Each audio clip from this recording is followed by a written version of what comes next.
Bowen work has made a significant difference in the quality of my daughter's life.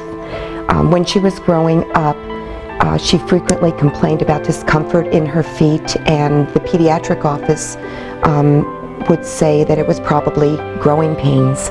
And I accepted that, but finally when she had stopped growing and I knew that I needed to find a solution because this discomfort was affecting her sleep as well as her ability to focus during school.